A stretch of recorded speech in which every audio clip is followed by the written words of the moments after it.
Allez, bonjour à tous, on est parti pour une analyse de Avax qui est sur des niveaux assez intéressants. Alors oui et non, ça va dépendre de votre profil, mais on va faire une analyse globale, voilà, sur l'investissement long terme. Donc on va être en weekly, daily, on va faire une partie technique et on verra un peu un côté order flow sur tout simplement l'offre et la demande pure. Voilà, tout simplement. Donc Avax, déjà d'un point de vue de localisation, où se trouve le prix, où on en est.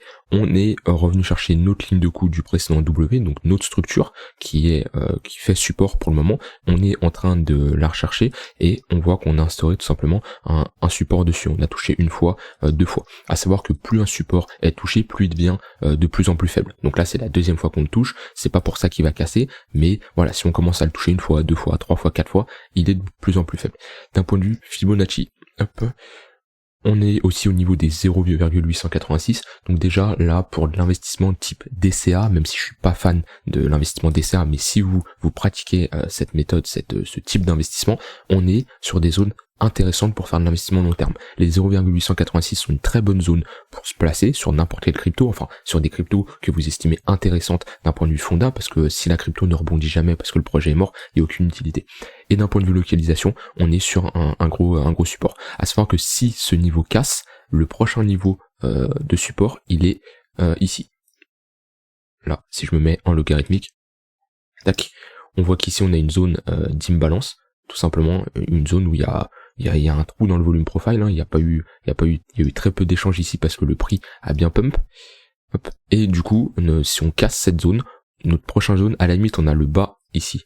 On va voir le bas du précédent range qu'on avait instauré. On peut venir chercher un peu, voilà, on pourrait casser vite de cette manière-là. Tac, on pourrait casser vite ici, consolider, et si le marché décide de casser encore, hein, je ne sais pas, j'ai pas de boule de cristal, mais s'il continue d'aller vers le bas, la prochaine zone de support sera au niveau des 4 $. Alors on n'y est pas encore, mais je préfère prendre tous les cas possibles. Maintenant on est dans un range, hein, on a notre borne basse qui va être ici, et notre borne haute qui va être ici. On est dans un gros range weekly. D'un point de vue du momentum, tac.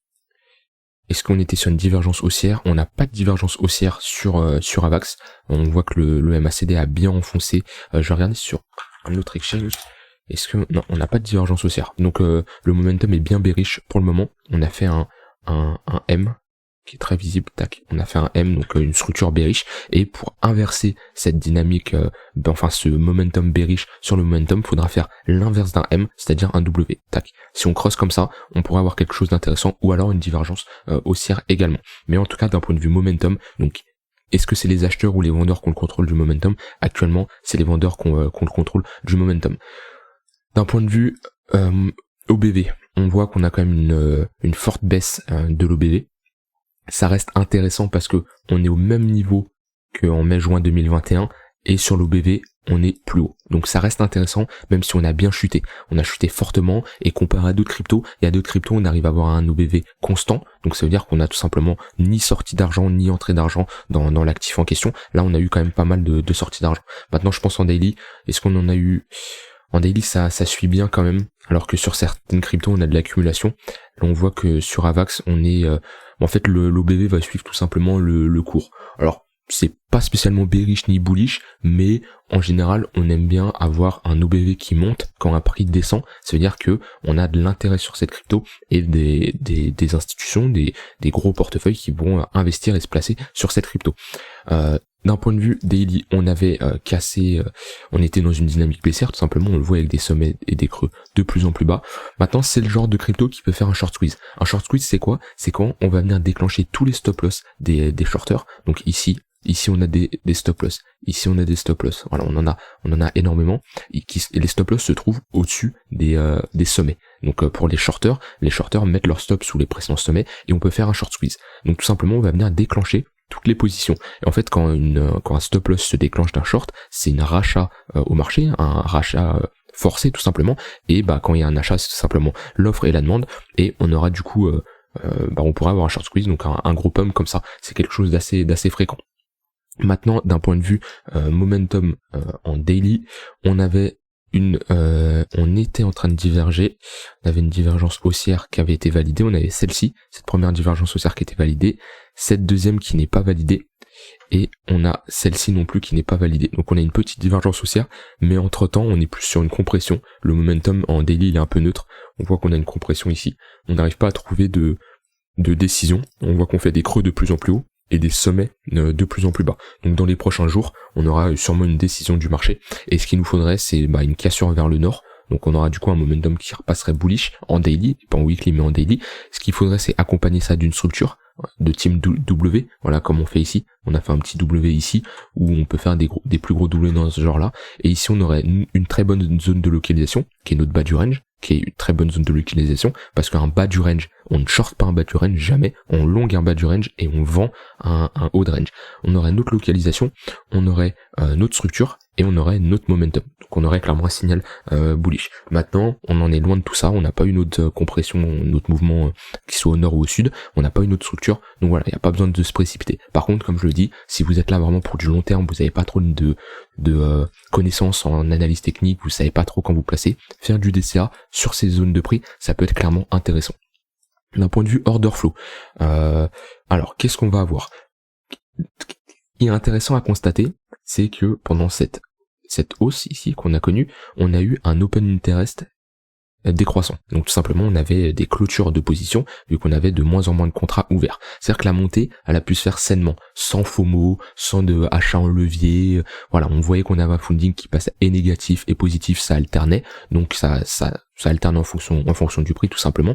Et on avait une montée saine, c'est qui était assez visible. Je pense que AVAX aurait pu remonter beaucoup plus haut si le BTC n'avait pas chuté, au vu de l'open interest, comment il était. Maintenant là, qu'est-ce qu'on constate? On a l'inverse. On a un prix qui descend et un open interest qui monte. On voit qu'on liquide beaucoup plus de long que de short, et on a un funding qui est négatif.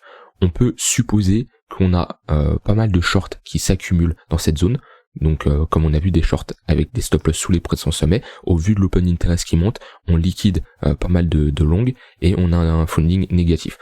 On a des volumes décroissants, donc on pourrait dire que le mouvement des shorters est de moins en moins puissant. Donc ce qui est intéressant, c'est on peut supposer qu'il y a beaucoup plus de shorts que de long, et on voit comme j'ai dit, on liquide beaucoup plus de long. Les shorters, on les liquide de moins en moins, et on pourrait venir s'attaquer du coup aux shorters. En général, voilà, un coup on liquide des longues, ça dépend comment joue le marché, mais le marché aime bien un coup liquider les shorts, un coup liquider les longues, etc., etc. Voilà, l'order flow, c'est assez technique. Je vais sortir, dans une semaine, il y a une formation qui sort. Il y aura un gros module sur l'order flow. C'est une partie complexe, mais très intéressante pour un peu déceler l'offre et la demande pure sur une crypto. Voilà pour AVAX, j'ai pas grand chose à ajouter. On va regarder vite fait AVAX contre le BTC. On était toujours dans cette tendance haussière. J'avais fait une vidéo à peu près ici dans cette zone où je disais on est sur un V-bottom. Donc un V-bottom, c'est quand on a un rebond juste en V, et en général les V-bottom sont toujours amenés à être testés pour transformer ça en W, ou alors repartir à la baisse si on fait toujours, parce que là on est toujours dans une période baissière, hein. On voit qu'on fait ici un M-top et on refait toujours un sommet plus bas que le précédent. Ce qu'il faudrait, ça serait tout simplement de faire un creux plus haut que le précédent et un sommet plus haut que le précédent. On validerait un W et on pourrait avoir une continuation haussière. Voilà, comme ici on voit un exemple, on a un premier creux ici, et on a une continuation haussière avec un creux qui se transforme en W. Voilà, ce qu'il faudrait, c'est vraiment ce signal-là, venir casser ce niveau-là, et on aurait un AVAX qui surperformerait le Bitcoin. Pour le moment, on a toujours un AVAX qui est dans une tendance où c'est le Bitcoin qui va surperformer. J'avais noté cette trendline, je suis pas fan des trendlines, mais elle est à surveiller. On l'a touché une fois, deux fois, trois fois. Faudra voir comment le cours réagit ici, tout simplement. Mais si on rebondit là, et on ne valide pas le W, pour moi, on aura une continuation baissière, parce qu'une trendline comme ça qui est touchée une fois, deux fois, trois fois, là on a énormément de débutants qui se disent ok, la trendline la tient, je vais me placer pile dessus qu'on arrive, et on leur fera pas un magnifique cadeau. Donc on verra déjà si elle tient ici. Voilà, j'ai terminé pour AVAX, il n'y a pas grand chose à ajouter. Moi honnêtement, c'est pas l'une des cryptos que je préfère. Déjà d'un point de vue technique, il y a beaucoup plus intéressant, on n'a pas de divergence haussière, voilà, il y a pas mal d'inflation sur AVAX, on était sur du 60%, on peut aller voir ça vite fait.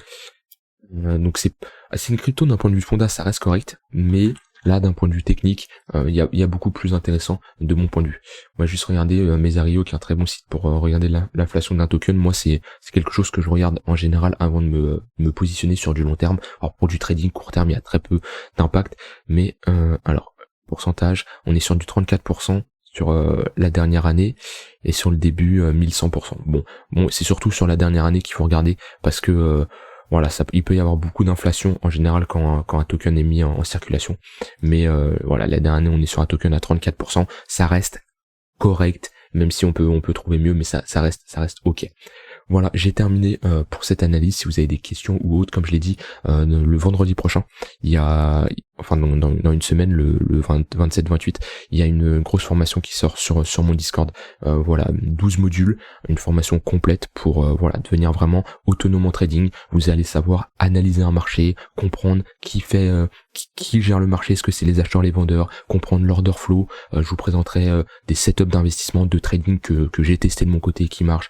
Voilà, je vous laisse rejoindre le Discord, et franchement vendredi prochain ici vous avez une très bonne opportunité pour devenir autonome sur les marchés, que ce soit crypto, bourse ou autre. Voilà, je vous souhaite une très bonne soirée et on se retrouve à demain pour une prochaine vidéo. Bye bye.